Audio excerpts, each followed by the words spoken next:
Ladies and gentlemen, I am excited today. Seems every single time we have a guest on is someone phenomenal. Today we have the 16-year-old Prodigy. Yes, I said it, 16 years old. Prodigy, California native, BT Productions himself. If you don't know his work, he's creating mixtapes for NFL players. He's not just doing it on his own. What is up, BT? How we doing today, bro? I'm doing good. Thank you for having me. Of course, man. Had to have you on. Connect. Me and BT connected through Instagram. Same way, kind of connected with Bryce Todd over at the Rams. But if you have not checked him out, check out his Instagram. His handle is tagged in the video below here. He does great work. He's done some work for, I know, Byron Young. You do the one for Kobie Turner as well, right? Yeah, I was fanboying out after that. I'm not gonna lie. Huh?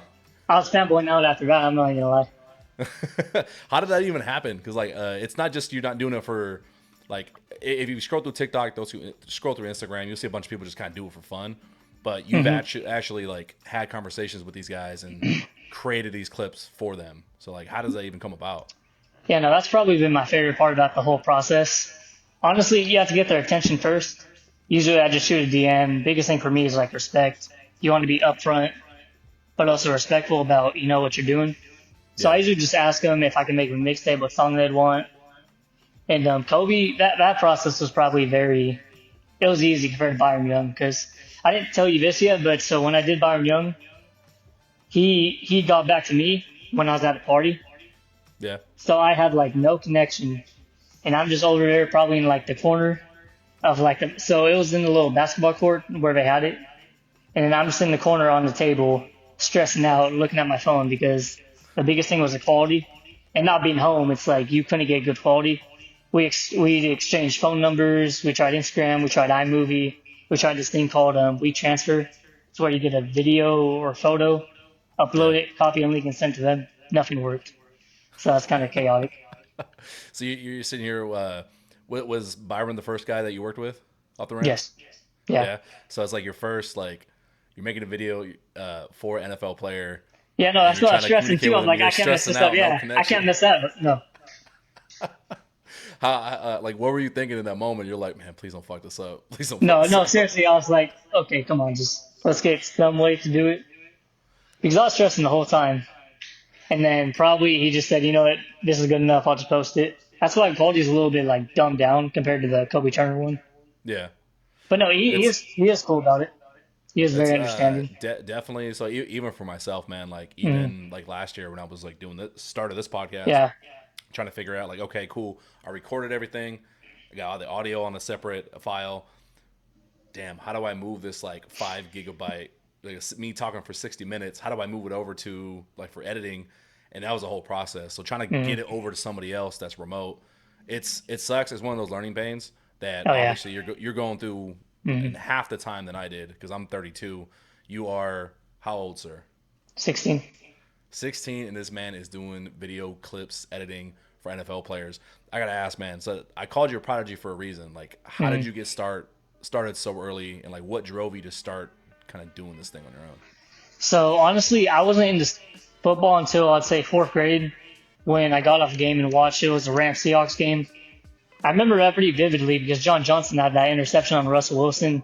Got a little move going down the sideline, and that got me pretty into it. And then after that, I started watching the Rams, Todd Gurley, the Sean McVay's first, second year. That's really what got me into it. And then I wanted to say it was 2018 when I made a YouTube channel. You know, every kid wants to be a YouTuber when they're young. So at first, it was just my name. I didn't really think of anything else. I just made little videos from 4th grade probably until 7th grade, when I actually took it seriously.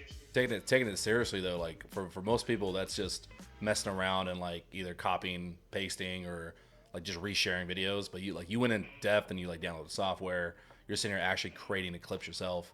That's a whole other level. It's not just a hobby. That's a passion at that point. Mm-hmm. Yeah, no, honestly, what kind of drove me was when I did, obviously you're not perfect at first, and then I got a lot of, you could say hate or criticism from people. You know how social media is, they're pretty ruthless. Yeah. And then I'd say it was in 6th grade, my friends would watch my videos, and sometimes they'd be giving me flack for it. And I guess that kind of drove me to just improve on it because it's something I know I liked. And it's something if I could improve, I can make it pretty far. So that was just my mindset through it all. Took that shit personal. I Yeah, no, like it. I feel like you got to with a lot of stuff in life.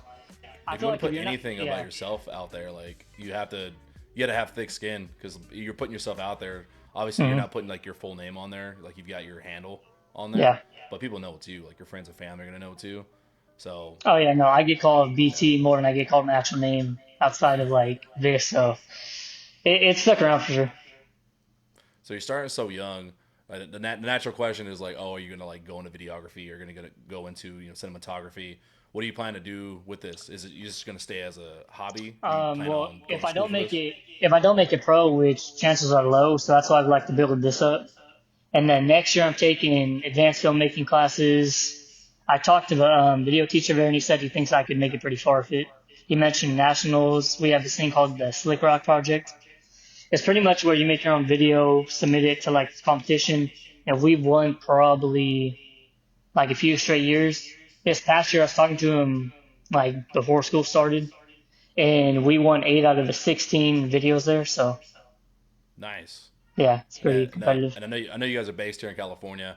Um, like yeah, if you can have I don't want to say a hobby outside of just sports, but if you can have like a second path or even a third path outside of just sports, because like you said, like going pro, no matter how good you are, what school program you're coming from, the chances are just statistically low Oh because there's yeah, only no, that for so many sure. guys that go to the next level. Like as somebody who was like unathletic themselves, Mm, I played Division II football, and that was like a little bit of luck as well. Like I mm. have to admit. So it's difficult for a lot of people to break onto the scene, and even NFL guys. Like you look at Kobie Turner, for example. Oh Like yeah, for sure. he's a vocalist, he's a singer. Guys are talented outside of just sports, and you seem to find like your Yeah. niche pretty early, which is really Even cool. I'm not gonna try and say his last name because I'll mess it up. But you know Obo, he was with the Rams during the Super Bowl year. I still can't say his last name, but I know you're I talking know about. I can't even. Yeah, he does photography. He did it for I think the 23 draft, so that's pretty cool too. Oh But wow. to kind of yeah, but to kind of go off what you were saying, I mean I have a passion for football. I know how much I love the sport. I know how much I love to stay around just like general topics. So just building Yeah. that up as my secondary thing would be pretty nice for the future. Yeah, it's all about the passion, man, and that's why I started this podcast. It's all for the love of the Mm, sport and just wanted to have a kind of like a positive corner because for sure. you pop up Twitter today and it's just like negative, negative, negative, like Yeah. people bashing on players, bashing on media. It's just kind of frustrating. You So I know, I kind of feel like like having that. these positive conversations. Yeah. I feel like too professionally, there's like a side to it. I wasn't good at this probably in like my seventh grade year. I wasn't good at it, but I just like bash players and stuff like that too. And you look back now, it's like that's not a good look at a professional level. Yeah, So honestly, now on Twitter, I just watch everything. I don't really talk. it's the only as negative as I get on Twitter is like bashing like media, like journalists. Yeah, no, for Like sure. the I don't like that. rage baiting is so popular right now that like Hmm. it's a pet peeve of mine. Like it frustrates me. But Yeah, no, for that's sure. that's a whole other conversation. Speaking back on football, so Rams fan, right? Yeah. Otherwise, Oh, yeah, no. My family were Ram fans, so I've been born and raised a Rams fan. how did so outside of like just the family component, because it's so easy just to kind of follow what your Hmm. family and friends do. Um, at what point were you watching football as a kid and you just like saw the Rams play and you're like, yep, that's my shit, that's my team. It's got to be 2018 when Sean McVay really like revived the whole culture around the Rams. Because you watch all these things, it's like Todd Gurley is walking highlight tape. I mean, as a little kid, I'm watching all these guys out here, and nobody did it like Todd. So at a young age, I got pretty into football because of Todd Gurley, and then I wasn't really a big defensive fan at the time. Obviously, now I'm playing corner, but just being a kid watching those highlights, you see these Odell Beckham catches and everything. For me, it was Todd Gurley though, just hurdling guys. He probably had a good like 6 hurdles on the highlight tape per year. That Tennessee hurdle on the screen of the crib, that was nice. I know what you're talking about. I Yeah. felt so bad for a while. I felt like I had a jersey curse. Every time I got someone's Hmm. jersey, they either retired or got hurt. Hmm. Gurley was one of them. Like once I got I finally, I was like, you know what? I finally want to get a Gurley jersey got Mm. it, and that was the first year he hurt his leg. Ooh, Yeah, that's pretty bad. I had it's a few every golf jerseys too. I had more yeah. golf jerseys than I should have, but You still rock them? oh yeah, no, all the time. My parents are like my family would give me golf jerseys all the time, so couldn't say no to that. So I got a two-part question. First part, easier part. Who's your Mm. favorite player on the Rams right now? Like, who do you actively root for easily? Right now, honestly, I got to go Byron Young. BY. Mm. Yes, we're in the same boat, man. Between him Mm. and just obviously Stafford, it's easy to root for Stafford, but Oh no, for sure, you can never go against him. you got a little bias just because you got to work with Byron. Yeah, and not even just that. I feel like even going into college, I wanted him in the draft. I mock tested him at 77. So to be able to draft him was cool, and then to be able to do this work with him was like almost surreal for me, honestly. And then he even helped me surprise my cousin for his birthday. He sent me a little video of him wishing him happy birthday, so I was able to brag to my uncle about how I had the best surprise. So that's pretty cool. That's dope. Shout out to Byron. You want to give Byron a Oh, shout out, seriously. man? Oh, for sure. Shout out Byron. Appreciate you. That's really cool. Yeah, once you get past that starstruck part. Like obviously, like if you were out in public and you saw Hmm. like Cooper Cup, you're like for a second you're like, oh shit, like Yeah, he's really first few here. seconds, you're like dazing off almost. Like, am I seeing that right? Yeah, but then you just have a conversation, and realize like, oh yeah, Hmm. these are just regular dudes. Yeah, they're humans just like us. So, Like I exchanged a few messages with with BY, like with Xavier hmm. Smith, and it's just regular dudes. Like you just watch them live their lives, man. Like just Oh yeah, for sure. just treat But people with respect. the one thing I do admire about Byron too is that he came from a small school. I remember he went to college because he didn't have like any team. He did soak into practice. He got offers from Tennessee and working at Dollar General. I just feel like when guys have that level of like determination and like they really like work for it, you Yeah. can't go against them. So it was for me. I started rooting heavily for Byron after he got drafted. You know, a little bit of time but dies down after the draft, and I really wanted to look at okay, who are these rookies? Like nobody knew who Puka was, nobody knew who Byron was really. Um, I started looking at his story, and I loved it because that junior college route. Like I'm born and raised from Stockton here in California, and so many of my friends, I got family that went to junior college, and oh, I'm gonna play football and then go on. But you see so many friends and family like just kind of go there and not make it out. Either they don't finish 2 years or they just get distracted with family obligations. You got to work.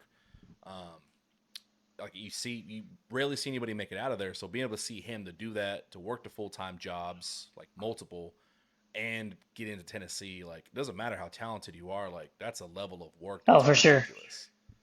Like Yeah, it's that's what crazy. I admire about him from afar too. Just like knowing how much they worked for it and like how hard of a path it was. Like we don't even know that much about him honestly, but just knowing the little we do, he had a pretty tough path and he made the most of it. Made the most of it. You try not to like. I'm sure it's probably annoying to talk about it over and over. So I'm glad people don't like interview him a bunch, like talking Oh about it. no, I'm for sure. Yeah. Like, hey man, tell us about that your story 3 years ago where it was super hard over and over again. Mhm. No, every interview I watch, that's like the first thing they mention too. That's probably annoying. It's like, hey, I got other traits. Like I'm doing other stuff too. Oh yeah, Like, no, for sure. um, so what I asked you earlier about your favorite player, so By, you worked with him Hmm. already. Um, do you have any plans, any like future projects coming up, working with other players? I don't want to like spoil any surprises you got. Oh, for I just want sure. to like make people aware of things you got coming on. This isn't coming up, but I did post it already. I was gonna have something with Jared Verse. He just wanted me in math class, so I completely neglected the whole problem we were doing and went straight to responding to him.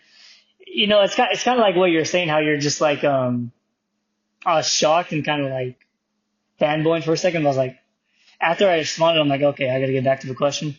But no, he actually did respond to me, but it didn't go through. He's busy though. I'm not really gonna pressure anybody.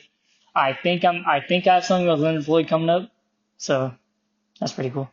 It's an interesting one. I know he was on that Super Bowl team, and he did that stint in Buffalo. Now he's Hmm. playing on that Santa Clara Oh no, team. So I it's teased him off rant had to respond to my stories. It's like I'm just doing what I got to do. you imagine getting caught by your teacher in class, like, hey, what are you doing on your phone? Like, oh, I'm just just talking to Jared Verse. Like this. Oh, I know he didn't see me luckily because he was doing what I should have been doing, paying attention. But you know, I got that pretty quick though. So it was something just like you get caught and it's like you're kind of like stuck for a second. After that, I'm like, can I go get some water? So I just got water. Yeah, I responded to him and then got back to class and just finished the day. That's the old trick. I used to work in education, and that was always a trick. Like, can I get some water? Hmm It's like, so I'm not gonna see you for like 15 minutes. Like, you're not coming back for a while. No, I wasn't that long because there's a water fountain. Like the math classroom was at the end of the hall, so you got to walk like way down there. But I just walked there and went back. So Yeah. So you got something with Jared Verse coming up. Hopefully with Leonard Floyd as mhm. well. What do you see yourself like when the season's coming on and like players are busy? Obviously, they got focusing on the game. How do you keep yourself busy like through the season? Because off season is probably a little bit easier to get this kind of Oh yeah, content no, like for sure. through and talk with them. So usually I just reach out to pages if there's a big game, like even like big NBA games. I usually just reach out to pages, see if they respond. Because honestly, like taking it seriously now, you got to know when it's like you're just posting to post or if you're posting to actually get like engagement and whatnot. So like I'll probably have a rant type video, a few pages, probably do some other work too. And usually I reach out to some players mid-season if they're like going crazy, like Puka was start of the year to get something out. So I usually just do that during the regular season. Just get like your name out to the general audience. In the off season, it's all about the target audience for me. It's so once you're embedded in like the community of like creators with certain teams, like right now, like I'm trying to make my own name in like the Rams community. Yeah. Um, you've already like every creator I've talked to, like even Bryce, like Bryce Mm-hmm. Todd was on the show, like he's interacted with you on Instagram. Mm-hmm. Obviously, the players have too. So you're starting to carve out this your own little pocket of the Rams community. Ultimately, like what do you want to do with that? Like, do you want to be the premier like highlights guy on social media? Like, what's your goal? Like, because obviously, hey, if I can make a shit ton of money on this, obviously, but the next like year or two, like, what's your goal with this? Well, now that you say that, it's probably definitely that, just being the premier guy. I mean, if you think about it, it's like when you grow up watching a team like that you're a big fan of, it's definitely cool to be able to be like the premier guy. So to be able to do that would be pretty cool. But honestly, I don't really think about it by like that. I just go day by day with it. Okay. Like even like when sometimes when trailers come out, I go like to the little trailer music and see if I can do anything for like a hype video or something.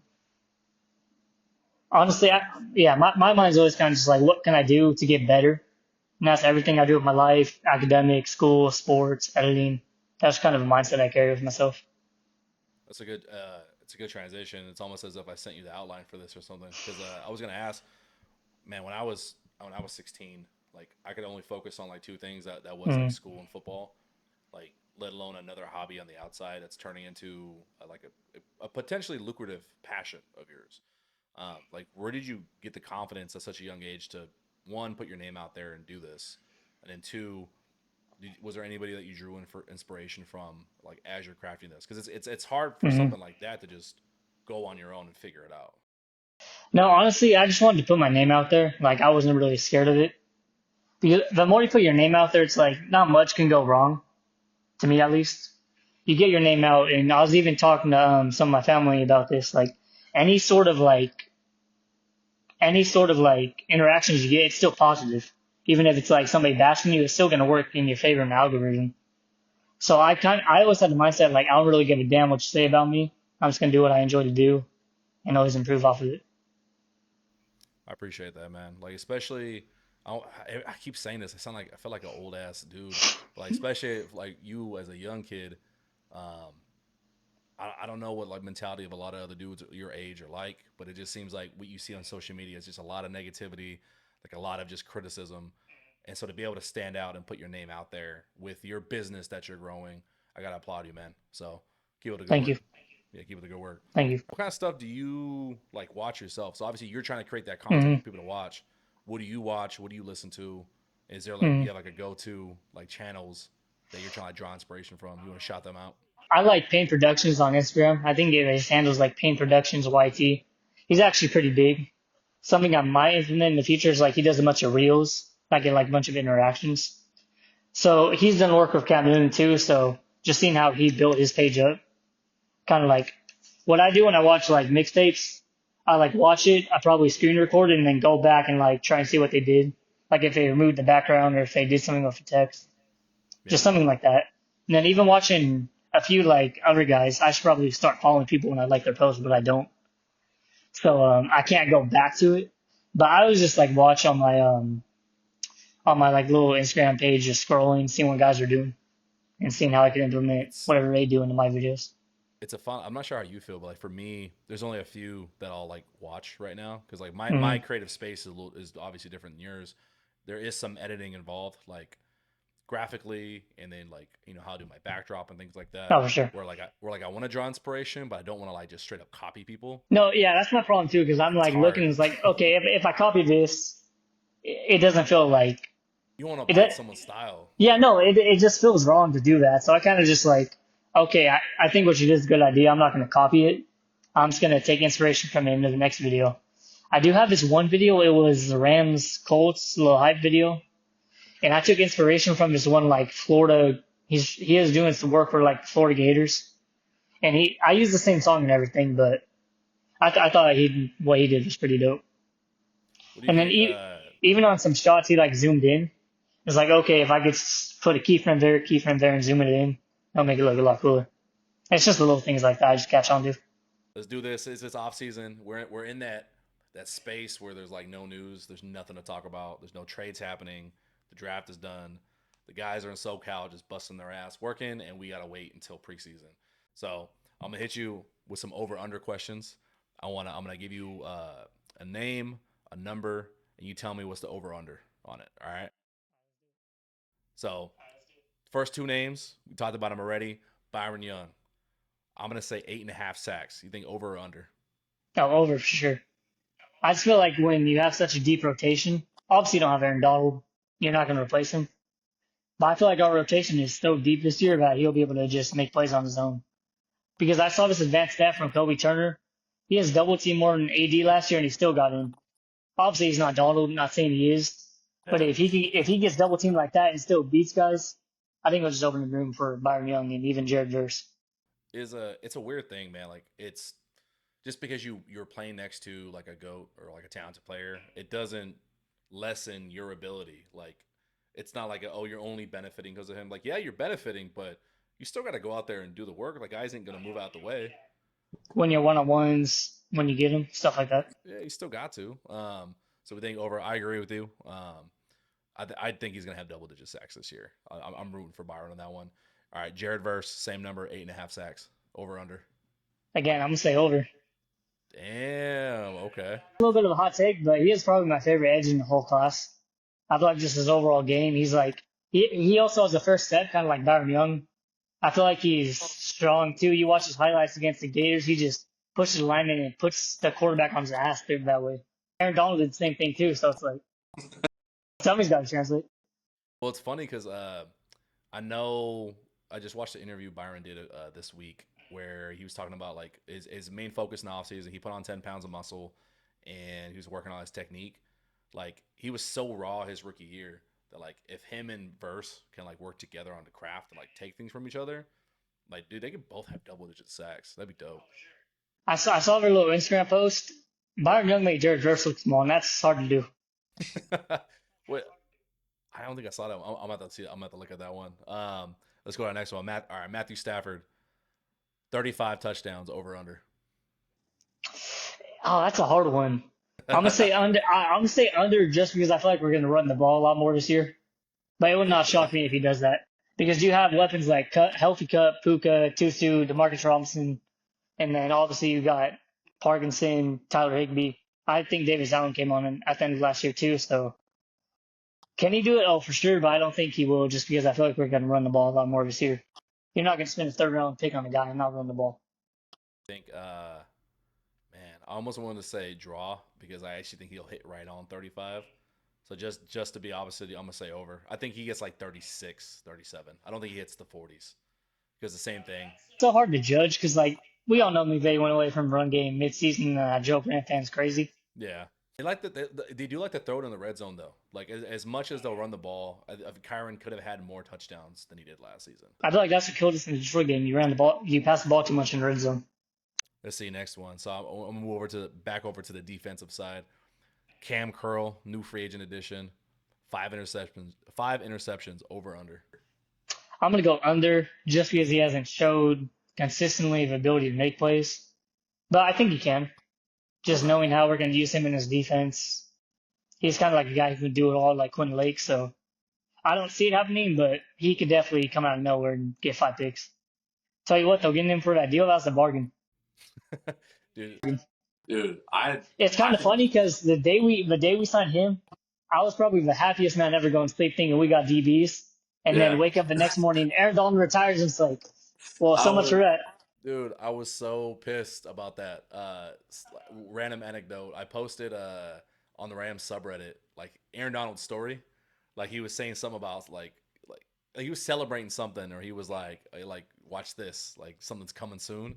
Oh And yeah, no, I saw it on Twitter too. He did his little dancing thing on. yeah, I sent it on subreddit. I was like, maybe he's hinting at another signing, and then he retired, and everyone was clowning on me in the subreddit. They're like, "Why'd you do this?" That's why I didn't say anything too, because I'm like, I heard the rumors. I heard he wanted to retire after the Super Bowl, and it got confirmed. So I was like, I'm just gonna stay quiet. Yeah, that's tough. It's tough, man. And it was kind of funny because I'm in group chats with people, and they sent my story, and they said if only he knew what happened the next day. So going back on offense, let's talk about our 2 wide receivers, and we're almost done with the over/under portion. So we got Cooper Kupp, 1,200 yards over/under. 1,200.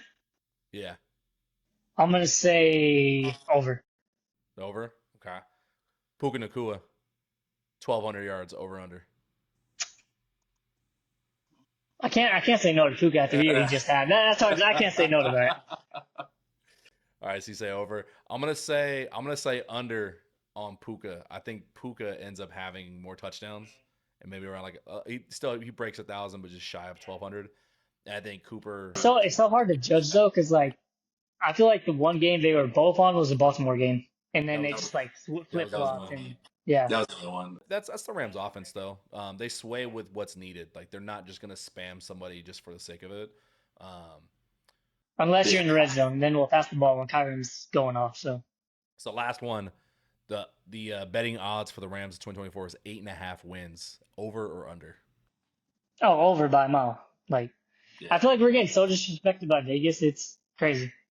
Well, it's hard because I think they're worried about an injury because all it takes is Stafford to be out for a game or two, and obviously last year's show like they lost to the Packers. That was no contest. But I think it's a little bit different because you got Jimmy G. Like as much shit as we've talked about Jimmy G being on the Raiders and the Niners before. He's an actual NFL quarterback. Like you can bag on him, but he's an actual quarterback. And then I know Stetson Bennett being mentally healthy. Shout out to Men's Mental Health Awareness Month. Glad he's looking good and doing good. Having him as a third string, that's awesome. So I think I think a little disrespectful from Vegas on that one, to be honest. Dislike that a lot. So all right, we heard it here first from BT Productions. What do we look forward to next? Now you talk about you got some player projects. What's the next one that we should be looking out for you? I'll say Leonard Floyd for sure. We've been talking pretty frequently about that, so I'm looking to get that out pretty soon. You're gonna do like a smooth transition of him in like the Rams uniform, now in a Niners uniform, or we're gonna just not even talk about it. I did do something with him in a Niners uniform. It was like it was a photo, and then I added effects to it, like did a little something to make it look pretty cool. Working for the enemy, man, just like me. Nah, people forget I'm not just a Rams podcast. People forget about that. That's what I'm trying to get away from too, because I love the Rams, and when people say you're like the top Rams guy, I'm like, I'm not trying to be a Rams guy, but I appreciate it. It's just so easy because you are going to gravitate towards. Oh yeah, no, it's your favorite team, passion for it. Okay, so we'll look out for that Leonard Floyd one. You can catch all his work at. I'm going to show you Instagram handle, sir. Oh yeah, actually B.T.Productions _ IG on Instagram. Got you. Do you want them to follow you on YouTube, Twitter, anything at all? Or just stick to Instagram for right now? It's the same handle on all of them except without the IG. I have the same handle on all of them. Okay. So you heard it from him. Give him a follow on Instagram. Go like all those reels, mixtapes he's created. Look out for the next one coming out. Then you get any words of wisdom for anybody else trying to get in the same space as you, or just words of wisdom in general for the fans? All right. Just from my experience, I'd say always stay true to your plan and what you enjoy doing. Even being an undersized DB, I feel like I got doubted a lot just because of my size. And for me, it's just always go out there, do what you love, attack every day the same. Don't like, don't, I guess, like stay focused on your losses, rather like see it as like a lesson. Because honestly, like we all make mistakes as humans, whatever it is. So I feel like if you focus too much on that, you're just Yeah. gonna ruin like your whole like vibe you got going, your whole mindset. That's something I had to build up too from like a pretty young age. So I would say just do what you want to do, screw with other people got to say, and stay true to what you know and what you love to do. Man, you are wise beyond your years, sir. Thanks for coming on. Appreciate you. Thank you for having me. For connecting with us at First and Tuna. Looking forward to have you on again, sir. Yes, sir. Later, man. Later.